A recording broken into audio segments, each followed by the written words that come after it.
ಆಮೇಲೆ ನಮ್ಮಲ್ಲಿ ಅಧಿಕಾರಿ ವರ್ಗ ಇದೆಯಲ್ಲ, ತಾವಾಯ್ತು ತಮ್ಮ ಕೆಲಸ ಆಯ್ತು ಅಷ್ಟು ಬಿಡ್ನೆ ಕರ್ನಾಟಕದ ಬಗ್ಗೆ ಕಾಳಜಿ ಇಲ್ಲ. ರಾಜಕಾರಣಿಗಳಿಗೆ ತಮ್ಮ ಟೇಬಲ್ನಲ್ಲಿ ಬದುಕ್ತಾ ಇದ್ದಾರೆ ವಿನ ಈ ರಾಜ್ಯದ ಬಗ್ಗೆ ಕಾಳಜಿ ಇಲ್ಲ. ಇವರೆಲ್ಲ ತಮಿಳ್ನಾಡವ್ರು ನೋಡಿ ಕಲಿಬೇಕು. ಈ ತಿದ್ದಿದ್ದಂಥವ್ರು ಯಾರನ್ನ ಇದ್ರೆ ನನಗೆ ಡಾಕ್ಟರ್ ರಾಜ್ಕುಮಾರ್ ಅವರು ಅವಾಗ ನನ್ನ ಕರೆದು, ಏನಪ್ಪ ನಿದ್ದೆ ಮಾಡಿದ್ನಪ್ಪ ನೀನು? ಓಕೆ, ಮಾಡ್ದ ನಿದ್ದೆ? ಇಲ್ಲ ಅಣ್ಣ, ನೀವು ಅಷ್ಟು ತಿಂಡಿ ತಿನ್ನೋದು ಆ ಸ್ಫೂರ್ತಿಯ ಮಾತಿತ್ತಲ್ಲ ನಮಗೆ. ಅದೆಷ್ಟು ಕೋಟಿ ಕೊಟ್ಟರು ಸಾಲಲ್ಲ ಹಾಕಿದ್ರು. ಅವ್ರು ಹೇಳಿದ್ರು, ನೀವೆಲ್ಲ ಏನು ಮಾಡ್ತಾ ಇದ್ರು? ನೀವು ಓದ್ತಾ ಇದ್ದೀವಿ, ನೀವು ವಿಶ್ವಮಾನವರಾಗಬೇಕು, ನೀವು ಸಣ್ಣತನ ಬಿಡಬೇಕು, ಹೆಸರು ಕಡೆದು ಇವೆಲ್ಲ ಕಾಲ್ಪನಿಕ, ಇವೆಲ್ಲ ಇದು ನಶ್ವರ ಇದು ಅಂತ ಹೇಳಿ ನಮ್ಮ ಬುದ್ಧಿ ಹೇಳೋದು ಕಳಿಸ್ತಂಥವ್ರು. ಒಂದು ಕಡೆ ಸಂಸ್ಕಾರ ಸಂಸ್ಕೃತಿ ಬೆಳೆದ್ರೆ ನಂತರ ಬೆಳೆದಿದ್ದು ಕನ್ನಡದ ಪ್ರಜ್ಞೆ. ಓಕೆ, ನನಗೆ ರಾಜಕೀಯದ ಆಸಕ್ತಿ ಏನಿಲ್ಲ. ಯಾಕೆ ನನ್ನನ್ನು ಗುರುಸಿರೋದು ಒಬ್ಬ ಕನ್ನಡದ ಹೋರಾಟಗಾರನಾಗಿ, ಒಬ್ಬ ಕನ್ನಡದ ಸೇವಕನಾಗಿ.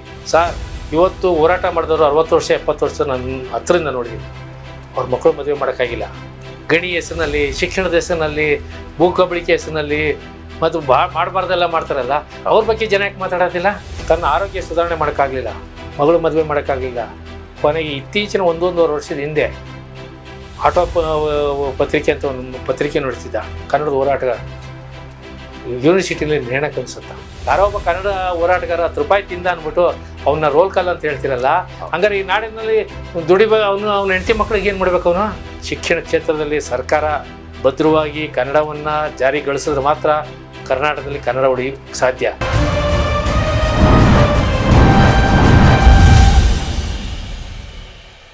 ಆಮೇಲೆ ಇತಿಹಾಸವನ್ನು ಅರಿವು ಮೂಡಿಸಲಿ ನಮ್ಮ ಶಿಕ್ಷಣ ಇಲಾಖೆನೂ ಒಂದು ಇಲ್ಲ, ಬೇಸಿಕ್ ನಮ್ಮಲ್ಲಿ ಸಮಸ್ಯೆ ಇಲ್ಲಿ. ಇವತ್ತು ನಾವು ಯಾವ್ದೋ ತಮಿಳ್ನಾಡಲ್ಲ ಇನ್ಯಾರೋ ಓದಿದ್ನ ಇಲ್ಲಿ ಓದ್ಬೇಕು ನಾವು. ಆದ್ರೆ ನಮ್ಮ ರಾಜ್ಯದಲ್ಲಿ ಏನ್ ನಡೀತು ಕರ್ನಾಟಕದಲ್ಲಿ ಅನ್ನೋದನ್ನ ಅದನ್ನ ಹೇಳ್ತಿಲ್ಲ. ಉದಾಹರಣೆ ನಿಮ್ಗೆ ಹೇಳ್ತೀನಿ. ಭಾರತದ ಸ್ವಾತಂತ್ರ್ಯ ಸಂಗ್ರಾಮ ಆಗಿದ್ದು 1857. ಭಾರತದ ಇಂಗ್ಲಿಷರ ವಿರುದ್ಧ ಸ್ವಾತಂತ್ರ್ಯ ಸಂಗ್ರಾಮ ಆಗಿದ್ದು ಅಂತ ಸಿಪಾಯಿ ದಂಗೆ ಅಂತ ಇತಿಹಾಸ ಉತ್ತರ ಭಾರತದಲ್ಲಿ ಎಲ್ಲ ದಾಖಲೆ ಆಗಿದೆ ಕೇಂದ್ರ ಸರ್ಕಾರದಲ್ಲಿ. 1824 ಅಕ್ಟೋಬರ್ 23 ಮೊದಲನೇ ಇಂಗ್ಲಿಷನ್ನು ಸೋಲಿಸಿದ್ದು ಕಿತ್ತೂರು ರಾಣಿ ಚೆನ್ನಮ್ಮ. ಅದನ್ನು ದಾಖಲೆಗೆ ಸೇರಿಸಿಲ್ಲ. ಯಾಕೆಂದ್ರೆ ನಮ್ಮ ಸರ್ಕಾರಗಳು ಎಲ್ಲೆಲ್ಲಿ ಎಡವಟ್ಟು ಆಗ್ತಾ ಇದೆ ಅನ್ನೋದು. ಅಂದ್ರೆ ಒಂದಿಷ್ಟು ಬುದ್ಧಿಜೀವಿಗಳದೇ ಸಮಸ್ಯೆ ಅಲ್ಲಲ್ಲ, ಅವರು ಇದನ್ನು ಸರಿಯಾದ ಮಾಹಿತಿಗಳನ್ನು ಕೊರತೆ ಕೊಡ್ತಾ ಇಲ್ಲ. ಒಂದು ಅಧ್ಯಯನದ ನಮ್ಮಲ್ಲಿ ಜಾಗೃತಿ ಮೂಡಿಸುವಂತ ಪ್ರಜ್ಞೆ ಮಾಡಿಸ್ತಾ ಇಲ್ಲ. ಆಮೇಲೆ ನಮ್ಮಲ್ಲಿ ಅಧಿಕಾರಿ ವರ್ಗ ಇದೆಯಲ್ಲ, ತಾವಾಯ್ತು ತಮ್ಮ ಕೆಲಸ ಆಯ್ತು ಅಷ್ಟು ಬಿಡ್ನೆ ಕರ್ನಾಟಕದ ಬಗ್ಗೆ ಕಾಳಜಿ ಇಲ್ಲ. ಆಮೇಲೆ ಇಲ್ಲಿ ಬಂದಂಥ ಅಧಿಕಾರ ವರ್ಗ ಇದೆಯಲ್ಲ, ಎಲ್ಲ ಹೊರಗಡೆ ತಮಿಳ್ನಾಡು ಬೇರೆ ಬೇರೆ ಭಾಗದಿಂದ ಬಂದವರು. ಇವತ್ತು ನಮ್ಮ ರಾಜ್ಯವನ್ನು ಆಳದಂಥ ಮೊಘಲರಾಗಿರ್ಬೋದು, ಇಂಗ್ಲೀಷರಾಗಿರ್ಬೋದು, ಪೇಶ್ವೆಗಳಾಗಿರ್ಬೋದು, ನಿಜಾಮರಾಗಿರ್ಬೋದು, ಇವರೆಲ್ಲರೂ ಅವರವರ ವಸಾಹತಶಾಹಿಗಳನ್ನ ನಮ್ಮ ಮೇಲೆ ಪ್ರಭಾವ ಬೀರಿದ್ರು. ನಾವೆಲ್ಲ ಅವ್ರ ಜೊತೆ ಕೈ ಕಟ್ಕೊಂಡು ಉಳಿದೋ. ಬಹುಶಃ ನಾಲ್ವಡಿ ಕೃಷ್ಣರಾಜ ಒಡೆಯರು ಇಲ್ಲ ಅಂದಿದ್ರೆ ಹಳೆ ಮೈಸೂರು ಪ್ರದೇಶನೂ ಉತ್ತರ ಕರ್ನಾಟಕ ಇದ್ದಂಗಿರೋದು. ಖಂಡಿತ ಸರ್, ಖಂಡಿತ. ಆದರೆ ಅವರು ಸ್ಮರಣೆ ಮಾಡುವಂಥ ಕೆಲಸನೂ ಇವತ್ತು ನಾವು ಮಾಡಿಲ್ಲ. ಇವತ್ತು ನಾವು ಯಾರನ್ನೋ ಹೋಲಿಸಿ ಯಾರನ್ನೋ ಮಾತಾಡ್ತಾ ಇದ್ದೀವಿ. ಹೌದು. ಕನ್ನಂಬಾಡಿ ಕಟ್ಟಿದವ್ರು ಯಾರು ಅಂತ ತಕ್ಷಣ ಇನ್ಯಾರೋ ಹೆಸರು ಹೇಳ್ತಾ ಇದೀವಿ. ಹೌದು. ನಾಲ್ವಡಿ ಕೃಷ್ಣರಾಜ ಒಡೆಯ ಹೆಸರು ಹೇಳ್ತಾ ಇಲ್ಲ. ಕನ್ನಡ ಸಾಹಿತ್ಯ ಪರಿಷತ್ ಯಾರು ಕಟ್ಟೋದ್ರು ಅಂತ ಅವ್ರ ಹೆಸರು ಹೇಳ್ತಾ ಇಲ್ಲ. ಇವತ್ತು ಮೈಸೂರು ಬ್ಯಾಂಕ್ ಕಟ್ಟಿದವ್ರು ಯಾರು ಅಂತಂದ್ರೆ ಬೇರೆ ಹೆಸರು ಹೇಳ್ತೀವಿ. ಅದರ ಮೊದಲ ಅಧ್ಯಕ್ಷರು ಯಾರು ಅಂತಂದ್ರೆ ಪುಟ್ಟಣ ಶೆಟ್ಟರು ಹೆಸರು ಹೇಳ್ತಾ ಇಲ್ಲ. ಹೌದು. ಅದರ ಮೊದಲನೇ ಅಧ್ಯಕ್ಷರು KP ಪುಟ್ಟಣ ಶೆಟ್ಟರು. ಬೆಂಗಳೂರು ನಗರಕ್ಕೆ ಮೊದಲನೇ ವಿದ್ಯುತ್ ತಂದವರು ಅವರು. ಓಕೆ. ಬೆಂಗಳೂರು ನಗರಕ್ಕೆ KR ಮಾರ್ಕೆಟ್ ಕಟ್ಟಿದವರು ಅವರು. ಓಕೆ. ಅವ್ರನ್ನ ನೆನೆಸ್ಕೊತಾ ಇಲ್ಲ ನಾವು ಬೆಂಗಳೂರು ಜನ. ಇವತ್ತು ಕೆಂಪೇಗೌಡರು ಏನು ಬೆಂಗಳೂರು ಮಹಾನಗರ ಕಟ್ಟಿದ್ರು, ಅದರ ಅಭಿವೃದ್ಧಿಗೆ ಸಾಕಷ್ಟು ಜನ ಕೊಡುಗೆ ಕೊಟ್ಟಿದ್ದಾರೆ. ಖಂಡಿತ ಸರ್. ಆದರೆ ಆ ನಂತರ ಪರಂಪರೆಯನ್ನು ಬೆಂಗಳೂರು ನಗರವನ್ನು ಇತಿಹಾಸವನ್ನು ಹೇಳುವಂಥ ಸ್ಥಿತಿಯಲ್ಲಿ ನಾವೂ ಇಲ್ಲ. ಇನ್ನು ಬೆಂಗಳೂರಿನಲ್ಲಿ ಇದ್ದಂಥ ನಾವೇ ಎಷ್ಟು ಹೇಳಿದ್ರೆ ಕರ್ನಾಟಕದ ಬಗ್ಗೆ ಎಲ್ಲ ಹೇಳ್ತೀವಿ ನಾವು. ಅಜಂತ ಎಲ್ಲರೂ ಯಾರು ಕಟ್ಟೋದು ಅಂತ ಅದನ್ನು ಹೇಳ್ತಾ ಇಲ್ಲ ನಾವು. ಕನ್ನಡಿಗರು ಕಟ್ಟಿದ್ರು. ಕರ್ನಾಟಕ ಸಾಮ್ರಾಜ್ಯ ಎಷ್ಟು ದೊಡ್ಡದಿತ್ತು ಅಂತ ಅದು ಹೇಳ್ತಾ ಇಲ್ಲ. ಕನ್ನಡ ಹೋರಾಟ ಮಾಡೋರಿಗೆ ತೀಕ್ಷ್ಣವಾಗಿ ಟೀಕೆ ಮಾಡೋದು, ಆರೋಪ ಮಾಡೋದು, ರೋಲ್ ಕಾಲ್ ಅನ್ನೋದು. ಅವ್ರ ಪರಿಸ್ಥಿತಿ ಹೋದಾಗ ಅವ್ರ ಮನೆಗೆ ಹೋದಾಗಲೇ ಗೊತ್ತಾಗ್ತದೆ ಕನ್ನಡ ಹೋರಾಟಗಾರರ ಸ್ಥಿತಿ ಏನು ನನ್ನ. ಯಾಕೆಂದರೆ ನಮ್ಮಲ್ಲಿ ಇತಿಹಾಸದ ಅರಿವಿಲ್ಲ. ರಾಜಕಾರಣಿಗಳಿಗೆ ತಮ್ಮ ಟೇಬಲ್ನಲ್ಲಿ ಬದುಕ್ತಾ ಇದ್ದಾರೆ ವಿನ ಈ ರಾಜ್ಯದ ಬಗ್ಗೆ ಕಾಳಜಿ ಇಲ್ಲ. ಇವರೆಲ್ಲ ತಮಿಳ್ನಾಡವ್ರು ನೋಡಿ ಕಲಿಬೇಕು. ಅವರಲ್ಲಿ ಭಾಷಾಭಿಮಾನ ತುಂಬ ಚೆನ್ನಾಗಿದೆ. ಅವರು ಪಕ್ಷಾತೀತ ಒಂದಾಗ್ತಾರೆ. ತಮಿಳಿನ ವಿಷಯ ಬಂದಾಗ, ತಮಿಳ್ನಾಡು ವಿಷಯ ಬಂದಾಗ DMK ಆಗಿರೋದು, ಅಣ್ಣಾ DMK ಇರೋದು, ಕಾಂಗ್ರೆಸ್ ಆಗಿರೋದು, BJP ಎಲ್ಲ. ಆದರೆ ನಮ್ಮಲ್ಲಿ ಭಾಷೆ ಬಗ್ಗೆನೂ ಒಂದಾಗಲ್ಲ, ನಾಡಿನ ಬಗ್ಗೆನೂ ಒಂದಾಗಲ್ಲ. ಕೊನೆಗೆ ಇವರ ರಾಜಕೀಯ ತೇವಲಿಗೆ ಕರ್ನಾಟಕವನ್ನು ತಬ್ಲಿ ಮಾಡ್ತಾ ಇದ್ದಾರೆ. 100% ಸರ್, ಸತ್ಯ. ನೀವು ಹೇಳಿದ್ದು ಇಷ್ಟು ಮಾತುಗಳು ಸತ್ಯ. ಖಂಡಿತ sir, thank you sir, thank you very much sir. ಹಾಗೆ ನಿಮಗೂ ಹಾಗೂ ಡಾಕ್ಟರ್ ರಾಜ್ಕುಮಾರ್ ಅವ್ರಿಗೂ ಒಂದು ಒಳ್ಳೆ ಬಾಂಧವ್ಯ, ಒಂದು ಒಡನಾಟ, ಅದು ಯಾವ ರೀತಿ ಬೇಕಾದ್ರೂ ಇರ್ಬೋದು. ನೀವು ಅವರೆಲ್ಲರ ಹೋರಾಟಗಳಲ್ಲಿ ಪಾಲ್ಗೊಳ್ತಿದ್ದಂಥ ಸಂದರ್ಭನೂ ಇರ್ಬೋದು, ಅಥವಾ ವೈಯಕ್ತಿಕವಾಗೂ ಇರ್ಬೋದು, ನನಗೆ ಗೊತ್ತಿಲ್ಲ. ಹೇಗಿತ್ತು ಸರ್ ಆ ಕ್ಷಣಗಳು, ಆ ದಿನಗಳು? ಬಹುಶಃ ಡಾಕ್ಟರ್ ರಾಜ್ಕುಮಾರ್ ಅವ್ರನ್ನ ಮೊದಲು ನಾವೆಲ್ಲ ಅವ್ರ ಚಿತ್ರ ನೋಡೇ ಬೆಳೆದಂಥವ್ರು. Yes sir. ಆ ಚಿತ್ರಗಳಲ್ಲಿ ಅವರು ಕೊಟ್ಟಂಥ ಸಂದೇಶಗಳಿದೆಯಲ್ಲ, ನಮ್ಮ ಬದುಕಿಗೆ ದಾರಿದೀಪ.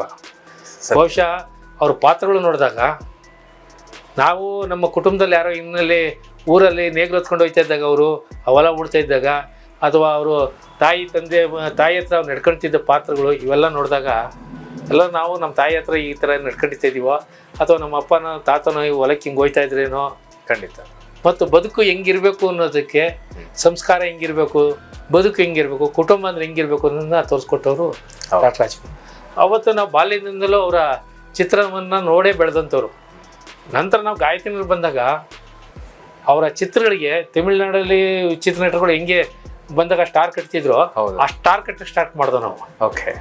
ಗಾಯಕನಿಂದ ದೊಡ್ಡ ಮೆರವಣಿಗೆ ನವರಂಗ್ ಚಿತ್ರಮಂದಿರಕ್ಕೆ ತೆಗ್ತಿದ್ದೋ, ಅದು ಬಿಟ್ಟರೆ ಗೀತಾಂಜಲಿ ಚಿತ್ರಮಂದಿರಕ್ಕೆ ತೊಗೊಂಡೋಗ್ತಿದ್ದೋ. ಮೊದಲನೇ ಪಿಕ್ಚರ್ ಸ್ಟಾರ್ ನಮ್ಮದೇ ಮೆರವಣಿಗೆಯಲ್ಲಿ ಬಿಡ್ತಿತ್ತು. ಓಕೆ. ದೊಡ್ಡ ದೊಡ್ಡ ಸ್ಟಾರ್ಗಳು, ದೊಡ್ಡ ಅದೇ ರಾಜ್ಕುಮಾರ್ ಅವರ ಚಿತ್ರಕ್ಕಿಂತ ಹೆಚ್ಚಾಗಿ ಆ ಸ್ಟಾರ್ ಮೆರವಣಿಗೆ ಹೆಂಗಾಗಿದ್ದು ಅಂದ್ರೆ ಒಂಥರ ಕನ್ನಡಿಗರ ಜಾಗೃತಿ ಮೆರವಣಿಗೆ ಇದ್ದಂಗಿತ್ತು. ಖಂಡಿತ. ಹಬ್ಬ ಅವಾಗ ಏನು ಆ ಜನ, ಆ ತಮಟೆ, ಆ ವ್ಯವಸ್ಥೆ ನೋಡಿದಾಗ ಆ ಸ್ಫೂರ್ತಿ ಇತ್ತಲ್ಲ, ಆ ಸ್ಟಾರ್ ಮೆರವಣಿಗೆ. ನಾವು ಅದನ್ನು ಸುಬ್ರಹ್ಮಣ್ಯ ನಗರದಿಂದ ಹೋಗಿ ಅಲ್ಲಿಂದ ಮಲೇಶ್ವರಂ ರೈಲ್ವೆ ಸ್ಟೇಷನ್ ಗಾಂಧಿ ಗ್ರಾಮ ಅಂತ ಇತ್ತು, ಅದು ಮುಗಿದು ಶ್ರೀರಾಮ್ಪುರಕ್ಕೆ ಹೋಗಿ ಲಕ್ಷ್ಮೀನಾರಾಯಣಪುರ ಮುಗಿಸ್ಕೊಂಡು ಪ್ರಕಾಶ್ ನಗರ ಮುಗಿಸ್ಕೊಂಡು ತಿರ್ಗಾ ನಾಗಪ್ಪಳಕ್ಕೆ ಬಂದು ಅರಿಶಿನಗಡ ಮುಖಾಂತರ ನರಗ್ತಿರ್ತಿದ್ದವು. ಇಡೀ ಊರೆಲ್ಲ ಅದು ಏನಂತೆ ರಾಜ್ಕುಮಾರ್ ಅವ್ರದ್ದು ದೊಡ್ಡ ಇದಾಕಿ ಆ ಮೂಲಕ ಅದು ಒಂದು ಕನ್ನಡಿಗರ ಜಾಗೃತಿ ಮಾಡ್ತಿದ್ವು. ನಂತರ ಅವ್ರ ಕಾರ್ಯಕ್ರಮದಲ್ಲಿ ಭಾಗವಹಿಸ್ತಿದ್ದಾಗ ನಾವು ಈ ನಾರಾಯಣ್ ಕುಮಾರ್ ಅವ್ರ ಜೊತೆ ನಾವು ಹೆಚ್ಚಿನ ಒಡನಾಟ ಇದ್ದಾಗ ನಾರಾಯಣ್ ಕುಮಾರ್ನ ಜೊತೆ ಅವ್ರನ್ನ ಭೇಟಿ ಮಾಡುವಂಥ ಅವಕಾಶಗಳು ಜಾಸ್ತಿ ಸಿಗ್ತಾನೆ. ಓಕೆ. ಅವ್ರು ನಾರಾಯಣ್ ಕುಮಾರ್ ಇನ್ನೂ MLA ಆಗಿಲ್ಲ, ಆದರೆ ಕನ್ನಡದ ಹೋರಾಟಕ್ಕೆ ಮುಂಚೆನೇಲಿದ್ರು. ಅವರು ರಾಜ್ಕುಮಾರ್ನ ಭೇಟಿ ಮಾಡೋಕ್ಕೆ ಹೋಗ್ತಿದ್ರು. ತಮಿಳ್ನಾಡಲ್ಲಿದ್ದಾಗಲೂ ಭೇಟಿ ಮಾಡೋಕ್ಕೆ ಹೋಗ್ತಿದ್ದೋ.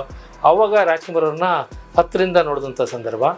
ಅದಾದ ಮೇಲೆ ಗೋಕಾಕ್ ಚಳುವಳಿಲಿ ಅವರ ಹೋರಾಟದಲ್ಲಿ ನಾವೆಲ್ಲ ಪಾಲ್ಗೊಂಡು ಒಂದು ಸತಿ ಅವರು ಗೋಕಾಕ್ ಚಳುವಳಿಯ ಸಂದರ್ಭದಲ್ಲಿ ಆಗಿ 3-4ನೇ ದರ್ಜೆ ಹೋರಾಟ ಪ್ರಾರಂಭ ಆಯಿತು. ಓಕೆ. ಆ ಹೋರಾಟ ಪ್ರಾರಂಭವಾದಾಗ ನಾರಾಯಣಸ್ವಾಮಿ ಅಂತ ಕನ್ನಡಪ್ರಭದಲ್ಲಿ ಇವತ್ತು ಅಪರ್ಣ ಇವರು ಇದ್ರಲ್ಲ, ಅವ್ರ ತಂದೆಯವರು. ಓಕೆ.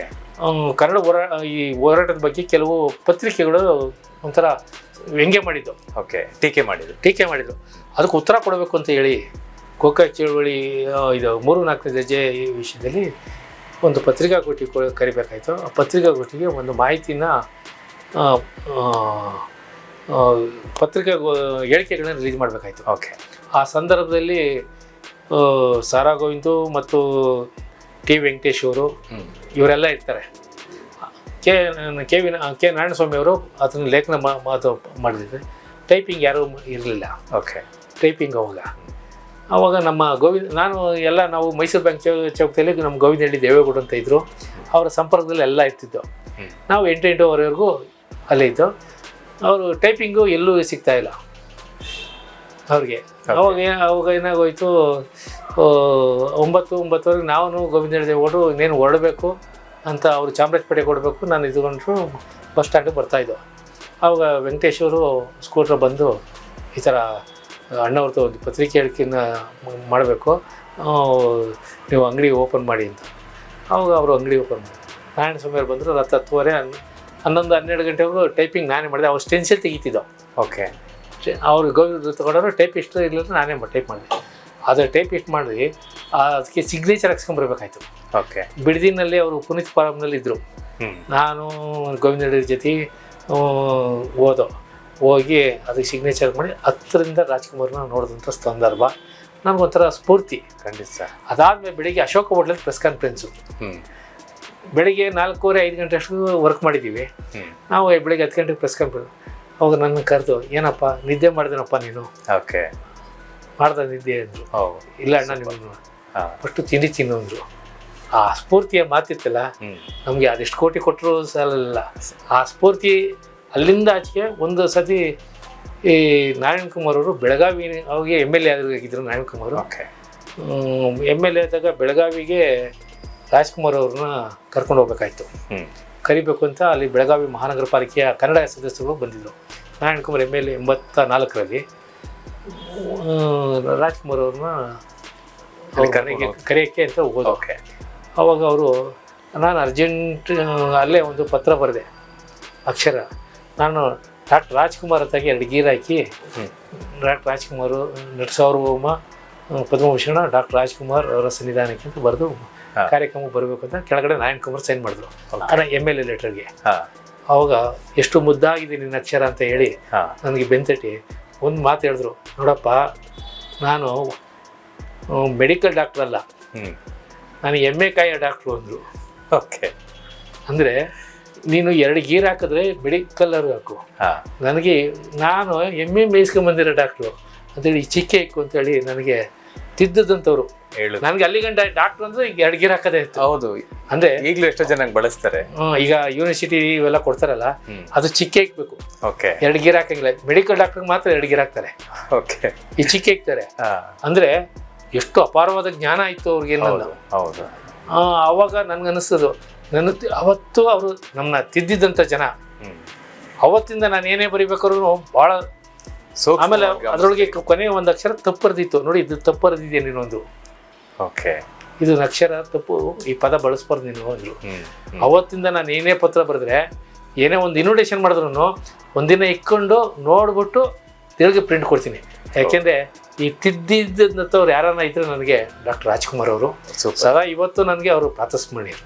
ಅವ್ರ ಜೊತೆ ಬೆರೆಯೋಕೆ, ಅವರಿಂದ ಒಂದಿಷ್ಟು ಪಾಠ ಹೇಳ್ಸ್ಕೊಳ್ಳೋಕ್ಕೆ, ಕಲಿಯೋಕ್ಕೆ ಅವಕಾಶ ಸಿಗ್ತಲ್ಲ, ನಿಜವಾಗ್ಲೂ ನೀವು ಗ್ರೇಟ್ ಸರ್. ಅಲ್ಲಲ್ಲ, ನನ್ನ ಬಾಳಿಗೆ ಅದು ಒಂಥರ ಜ್ಯೋತಿ.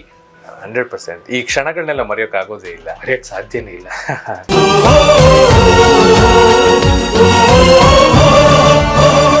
ಅದಾದ್ಮೇಲೆ ರಾಷ್ಟ್ರಕವಿ ಕುವೆಂಪು ಅವ್ರು ನೋಡಿದ್ದು ನಾನು.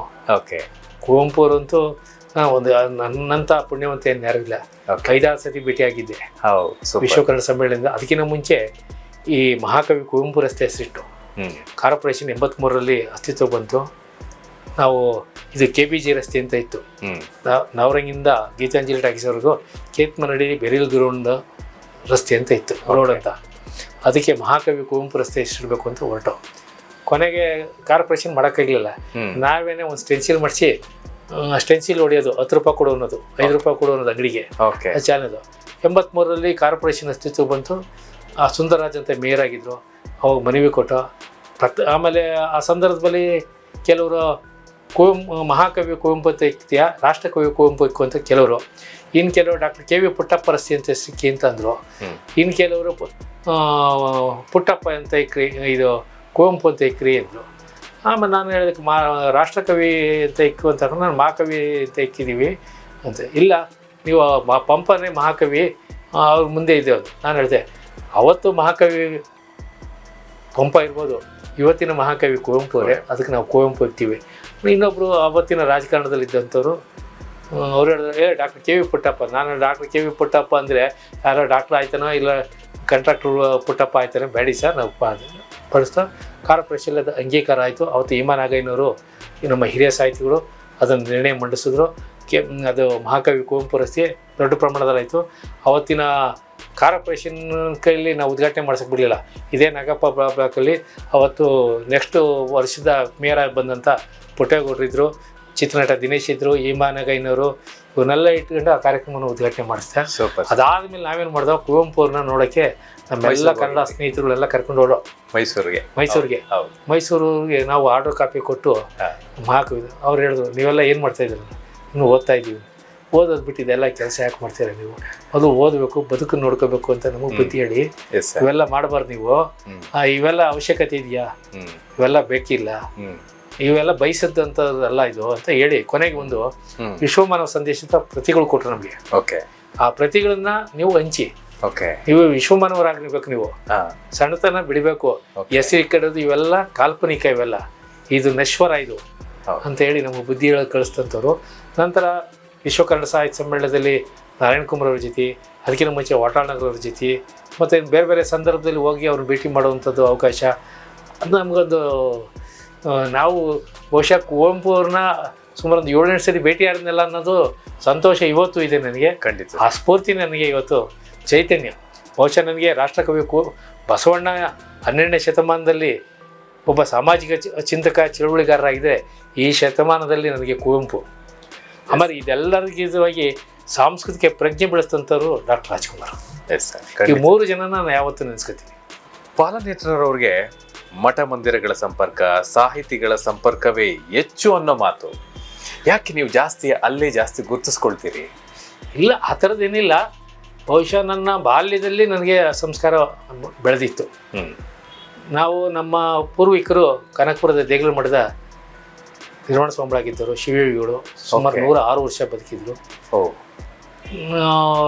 ನಮ್ಮ ಅಜ್ಜಿ ಮನೆ, ನಮ್ಮ ಊರು ವೀರೇಗೌಡದೊಡ್ಡಿ ಅಂತ ಹೇಳಿದ್ನಲ್ಲ, ಅಲ್ಲಿಗೆ ಆ ಮನೆಗೆ ಇಂಥ ಸ್ವಾಮೀಜಿಗಳು ಬಂದಿಲ್ಲ ಅಂತ ಹೇಳಂಗಿಲ್ಲ. ಬಂದ 2 ದಿನ 3 ದಿನ ಸ್ವಾಮೀಜಿಗಳು ಇರೋರು. ಚಿಕ್ಕ ವಯಸ್ಸಲ್ಲೇ. ಬಹುಶಃ ನಾನು ಹುಟ್ಟಿದ ಮನೆ ಅದೇನೆ.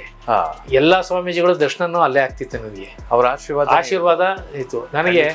ಇಮ್ಮಡಿ ನಿರ್ವಾಣ ಮಹಾಶಿವಯೋಗಿಗಳು ಗೊತ್ತೇನು, ನಮ್ಮ ಸಿದ್ಧಗಂಗಾ ಶ್ರೀಗಳ ಹಿಂದಿದ್ದ ಉದ್ದಾನ ಶಿವಯೋಗಿಗಳು ಅಂತ ಹೇಳ್ತೀವಲ್ಲ, ಆ ಪರಂಪರೆ ಸಿದ್ದು. ಅವರು ನನಗೆ ಪಾಲನೇತ್ರ ಅಂತ ನಾಮಕರಣ ಮಾಡುವಂಥವ್ರು.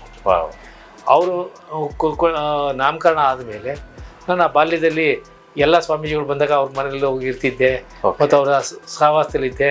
ಅವ್ರ ಮಡಿಗಳಲ್ಲಿ ಇಂಬಿಡಿ ಸಿಗ್ತಿದ್ದೆ.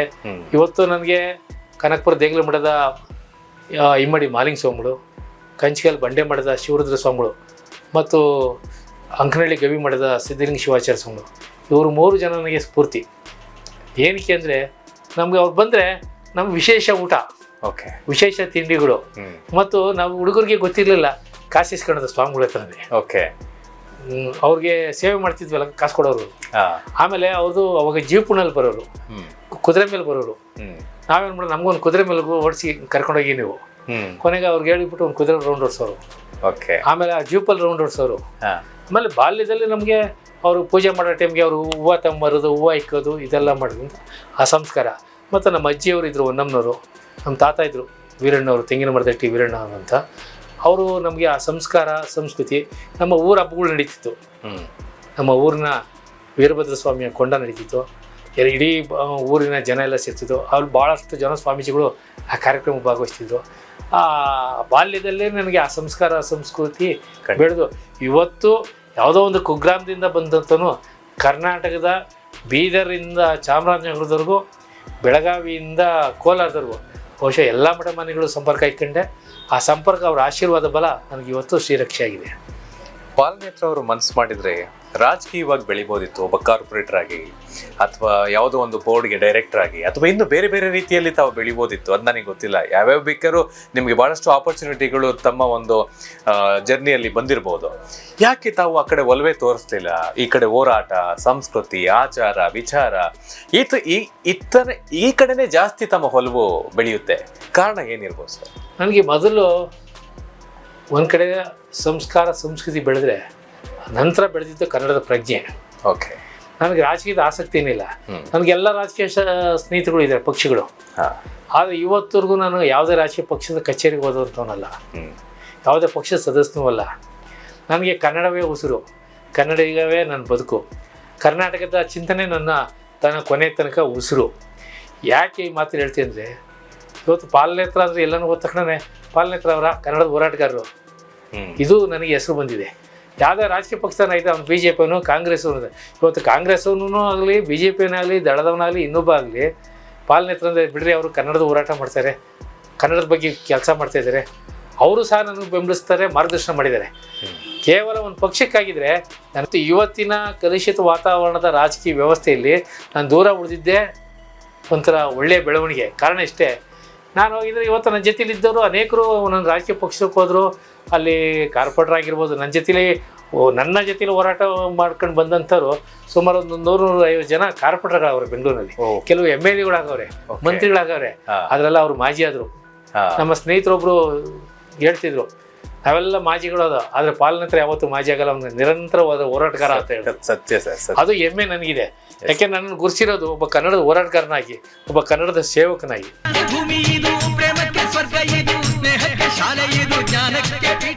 ಹೋರಾಟದ ಬಗ್ಗೆ, ಹೋರಾಟಗಾರರ ಬಗ್ಗೆ ನಿಮ್ಮ ಅಭಿಪ್ರಾಯ ಸರ್, ಒಂದು ಲೈನಲ್ಲಿ ಹೇಳೋದಾದ್ರೆ? ಸರ್, ಹೋರಾಟಗಾರರ ಬಗ್ಗೆ ಅನೇಕರು ಅನೇಕ ರೀತಿ ವ್ಯಾಖ್ಯಾನ ಮಾಡ್ತಾರೆ. ಹೌದು ಸರ್. ಭಾಳ ನೋವಾಗ್ತದೆ. ಯಾಕೆಂದರೆ ಕನ್ನಡದ ಹೋರಾಟಗಾರರು ಅವ್ರ ಬದುಕನ್ನು ನೋಡಿದಾಗ, ಅವ್ರ ಮನೆಗೆ ಹೋದಾಗ, ಅವರ ಪರಿಸ್ಥಿತಿಗಳನ್ನು ನೋಡಿದಾಗ ಎಂಥವ್ರಿಗೂ ದುಃಖ ತರುತ್ತದೆ. ಅವ್ರ ಮನೆ ವಾತಾವರಣ ನೋಡಿಬಿಟ್ರೆ ಕಣ್ಣಲ್ಲಿ ನೀರು ಬರ್ತದೆ. ಹೌದು ಸರ್. ಮತ್ತು ಅವ್ರು ಯಾವುದೇ ರಾಜಕೀಯ ಪಕ್ಷದ ಸದಸ್ಯರಲ್ಲ, ಹೌದು, ಯಾವುದೇ ಬೆಂಬಲಿಗರಲ್ಲ, ಯಾವುದೇ ಶ್ರೀಮಂತರಲ್ಲ. ಅವರು ಸಾಮಾನ್ಯ ಜೀವನ ಮಾಡ್ತಾರೆ. ಸಾಮಾನ್ಯ ಜೀವನ. ಹೌದು. ಹೂವು ಕಟ್ತಾರೆ, ಹೌದು, ತರಕಾರಿ ಮಾರ್ತಾರೆ, ತಳ್ಳ ಗಾಡಿ ಮಾರ್ತಾರೆ, ತಳ್ಳ ಗಾಡಿಯಲ್ಲಿ ತರಕಾರಿ ಮಾರ್ತಾರೆ, ಆಟೋ ರಿಕ್ಷಾ ಚಾಲಕರು, ಬೀದಿಗಿನಲ್ಲಿ ಕಸ ಹೊಡಿಯೋರು ಇದ್ದಾರೆ ಕನ್ನಡ ಹೋರಾಟದಲ್ಲಿ, ಹೋಟೆಲ್ ಕಾರ್ಮಿಕರ ಕೆಲಸ ಇದ್ದಾರೆ. ಸರ್, ಇವತ್ತು ಹೋರಾಟ ಮಾಡಿದವರು 60 ವರ್ಷ 70 ವರ್ಷ ನನ್ನ ಹತ್ರದಿಂದ ನೋಡಿದ್ದೀನಿ. ಅವ್ರ ಮಕ್ಕಳು ಮದುವೆ ಮಾಡೋಕ್ಕಾಗಿಲ್ಲ, ಆರೋಗ್ಯಕ್ಕೆ ಒಂದು ಮಾತ್ರೆ ತೊಗೊಳಕ್ಕಾಗ್ತಾ ಇಲ್ಲ. ಓಕೆ. ಸುಸೈಡ್ ಮಾಡ್ಕೊಂಡಿದ್ದಾರೆ, ರೈಲಿಗೆ ತಳೆ ಕೊಟ್ಟಿದ್ದಾರೆ, ಮನೆ ಬಿಟ್ಟು ಓಡೋಗಿದ್ದಾರೆ, ಮನೆ ಸಂಸಾರ ಹೊಡೆದೋಗಿದೆ. ಇದನ್ನು ಯಾರು ಆಲೋಚನೆ ಮಾಡೋದು? ಕನ್ನಡ ಹೋರಾಟಗಾರರು ಅಂದರೆ ರೋಲ್ ಕಾಲ್ ಅಂತಾರೆ. ಹೌದು ಸರ್. ಹೆಂಡತಿ ಮಕ್ಕಳು ಸಾಕಲ್ಲ ಅಂದರೆ ಅವ್ರ ಹೆಂಡತಿ ಮಕ್ಕಳು ಸಾಕ್ತಿದ್ರು ಪರವಾಗಿಲ್ಲ, ಈ ರಾಜ್ಯಕ್ಕಾಗಿ ತಮ್ಮ ಬದುಕನ್ನು ಕಟ್ಕೊಂಡಿದ್ದಾರಲ್ಲ, ಅದನ್ನು ನಾವು ಗೌರವಿಸ್ಬೇಕಾಯ್ತದೆ.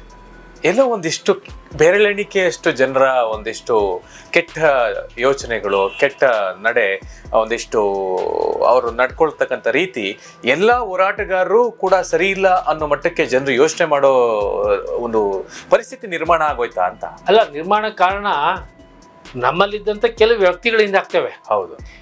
ಆಮೇಲೆ ಯಾರೋ 1-2% ಇರ್ಬೋದು. Yes sir. ಸಮಾಜ ಆದಮೇಲೆ ಕೆಟ್ಟವರು ಇರ್ತಾರೆ, ಒಳ್ಳೆಯವರು ಇರ್ತಾರೆ. ಹೌದು. ಆದರೆ ಕನ್ನಡ ಹೋರಾಟಗಾರರು ಇವತ್ತು ಯಾರೋ ಹೇಳ್ತಾರೆ ರಾಜ್ಯೋತ್ಸವ ಹಂಗೆ ಮಾಡಿದ್ರು ಇದು, ಇವತ್ತು ಅವ್ರ ಮನೆಯಿಂದ ತಂದು ಮಾಡೋಕ್ಕಾಯ್ತದ? ಹೌದು. ಒಂದು ರಾಜ್ಯೋತ್ಸವ ಮಾಡ್ಬೇಕಾರೆ ಇವತ್ತು ಲೈಟನ್ನು ಬಾಡಿಗೆ ಕೊಡಬೇಕು, ಆಟ ಕಟ್ಟನ್ನು ಕಾಸು ಕೊಡಬೇಕು, ಆರ್ಕೆಸ್ಟ್ರನೋ ಅಥವಾ ಸಂಗೀತ ಕಾರ್ಯಕ್ರಮ ಕೊಡಬೇಕು, ಮತ್ತು ಅಲ್ಲಿ ವ್ಯವಸ್ಥೆಗಳ ಬಗ್ಗೆ ಯಾರು ತರ್ತಾರೆ? ಅವ್ರ ಮನೆಯಿಂದ ತರೋಕ್ಕಾಯ್ತದ? ಇವತ್ತು ಈ ಟೀಕೆ ಮಾಡೋರು ರಾಷ್ಟ್ರೀಯ ಪಕ್ಷಗಳನ್ನ ಯಾಕೆ ಟೀಕೆ ಮಾಡಲ್ಲ? ಅವ್ರೇನು ಕೊಳ್ಳೆ ಹೊಡಿತಾವ್ರಲ್ಲ ರಾಜ್ಯನ? ಗಣಿ ಹೆಸರಿನಲ್ಲಿ, ಶಿಕ್ಷಣದ ಹೆಸರಿನಲ್ಲಿ, ಭೂ ಕಬಳಿಕೆ ಹೆಸರಿನಲ್ಲಿ, ಮತ್ತು ಮಾಡಬಾರ್ದೆಲ್ಲ ಮಾಡ್ತಾರಲ್ಲ, ಅವ್ರ ಬಗ್ಗೆ ಜನ ಯಾಕೆ ಮಾತಾಡೋದಿಲ್ಲ? ಕನ್ನಡ ಹೋರಾಟಗಾರರು ತಿಂದರೆ ಒಂದು ಊಟ ಮಾಡಿರ್ಬೋದು ಅವನು. ಹೌದು.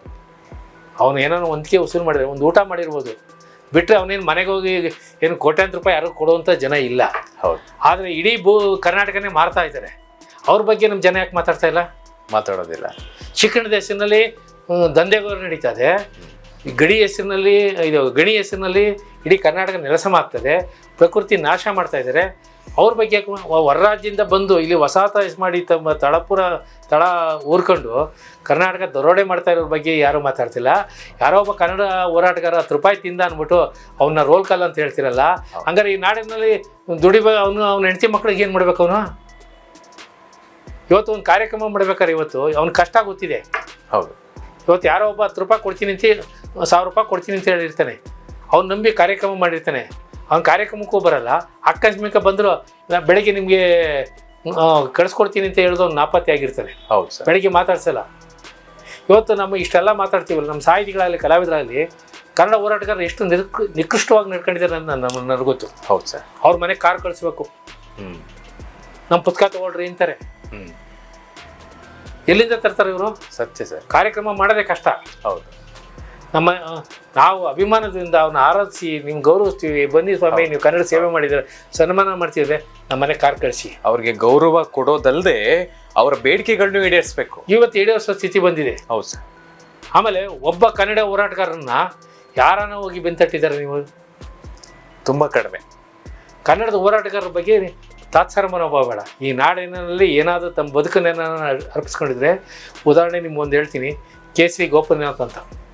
ಕೇಸರಿ ಗೋಪಿನಾಥ್ ಇಡೀ ಬೆಂಗಳೂರು ನಡಗೋದು ಅವ್ನು ನೋಡಿದ್ರೆ. ಓಕೆ. ಕನ್ನಡ ಹೋರಾಟಗಾರ. ಆದರೆ ಕೊನೆಗೆ ತನ್ನ ಬದುಕು ಅವ್ನು ಮಾಡೋಕ್ಕದೆ ಚನ್ನಪಟ್ಟಣದಲ್ಲಿ ಹೋಗಿರ್ತಾನೆ. ಕನಗೆ ಔಷಧಿ ತೊಗೊಳಕ್ಕೆ ಹೋದ್ರೆ ರೈಲ್ ತಲೆ ಕೊಡ್ತಾನೆ. ಜೀವನ ಮಾಡೋಕ್ಕಾಗದೆ. ನೀವು ಆಟೋ ಜಯರಾಮ್ ಅಂತ ಹೆಸರು ಕೇಳಿದ್ರ ಕನ್ನಡ ಚಳುವಳಿಲಿ? ಕೇಳಿದ್ದೀನಿ ಸರ್. ಭಾಳ ಪ್ರಾಮಾಣಿಕವಾಗಿ ಕೆಂಪಾಪುರ ಅಗ್ರಹಾರದವ್ರು. ತನ್ನ ಆರೋಗ್ಯ ಸುಧಾರಣೆ ಮಾಡೋಕ್ಕಾಗಲಿಲ್ಲ, ಮಗಳು ಮದುವೆ ಮಾಡೋಕ್ಕಾಗಲಿಲ್ಲ. ಕೊನೆಗೆ ಇತ್ತೀಚಿನ 1-1.5 ವರ್ಷದ ಹಿಂದೆ ಆಟೋ ಪತ್ರಿಕೆ ಅಂತ ಒಂದು ಪತ್ರಿಕೆ ನೋಡ್ತಿದ್ದ ಕನ್ನಡದ ಹೋರಾಟಗಾರ. ಯೂನಿವರ್ಸಿಟಿಲಿ ನೇಣ ಕಲಿಸುತ್ತ. ಓಕೆ. ಈಗ ಇತ್ತೀಚೆಗೆ ನಡೆದ ಇತ್ತೀಚೆಗೆ ಗಟ್ಟೆ. ಓಕೆ. ಬಹುಶಃ ಎಲ್ಲ ಕನ್ನಡ ಹೋರಾಟಗಾರರು ಭಾಳ ಹತ್ರದಲ್ಲಿದ್ದವು. ನಾನು ಇಂಥ 100 ಇದೆ. ಇವತ್ತು ಬದುಕರ ಜೊತೆಗೆ ಕನ್ನಡ ಕಟ್ಕೊಂಡಿದ್ದಾರೆ.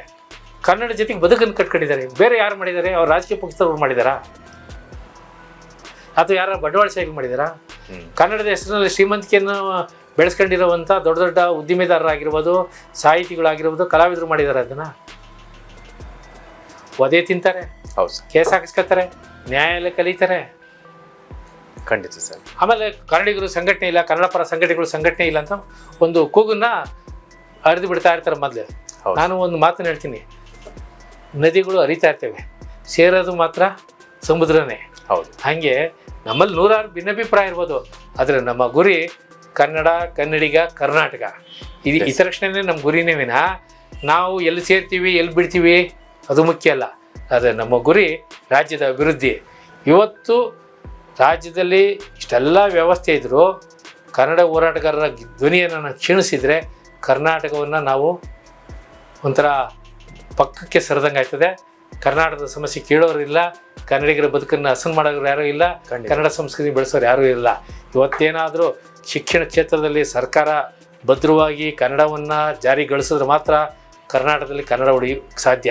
ಇವತ್ತು ನೀವು ಪ್ರತ್ಯೇಕ ಯೂನಿವರ್ಸಿಟಿಗಳು ಕೊಡ್ತಾ ಇದ್ದೀರಾ, ಕೇಂದ್ರ ಸರ್ಕಾರದಲ್ಲಿ ರಾಜ್ಯ ಸರ್ಕಾರ. ಹೌದು. ಇವತ್ತು ಅವರು ಕನ್ನಡವನ್ನು ಅನುಷ್ಠಾನ ಮಾಡ್ತಾ ಇಲ್ಲ, ಕನ್ನಡ ವಿಷಯ ಇಲ್ಲ. ಮೊದಲು ಸರ್ಕಾರದ ನಮ್ಮ ಯೂನಿವರ್ಸಿಟಿಲಿ ಒಂದು ಕನ್ನಡ ಒಂದು ಟೆಸ್ಟ್ ಇತ್ತು. ಬಹಳಷ್ಟು ಶಾಲೆಗಳಲ್ಲಿ ಸರ್ ಶಿಕ್ಷಕರು ಕನ್ನಡವನ್ನ ಬಳಸಿದ್ರೆ ಅವರನ್ನ ಕೆಲಸದಿಂದ ವಜಾ ಮಾಡ್ತಾ ಇದ್ದಾರೆ. ಅಲ್ಲಲ್ಲ, ಕೆಲಸದಿಂದಲ್ಲ. ಇವತ್ತು ನಮ್ಮ ಕನ್ನಡದ ಬಗ್ಗೆ ನಮ್ಮ ರಾಜಕಾರಣಿಗಳು ನಡೆಸ್ತಾ ಇರೋ ಇನ್ಸ್ಟಿಟ್ಯೂಷನ್ಗಳಿದೆಯಲ್ಲ, ಹೌದು, ನಮ್ಮ ಕನ್ನಡಿಗರೇ ನಡೆಸೋಂಥ ಇನ್ಸ್ಟಿಟ್ಯೂಷನಲ್ಲಿ ಹೌದು ಫೈನ್ ಆಗ್ತಾವೆ. ಹೌದು ಸರ್, ಫೈನ್ ಆಗ್ತಾ ಇದ್ದಾರೆ. ಇಲ್ಲಿ ಬಂದು ಭಾಷಣ ಮಾಡ್ತಾರೆ ಕನ್ನಡದ ಬಗ್ಗೆ,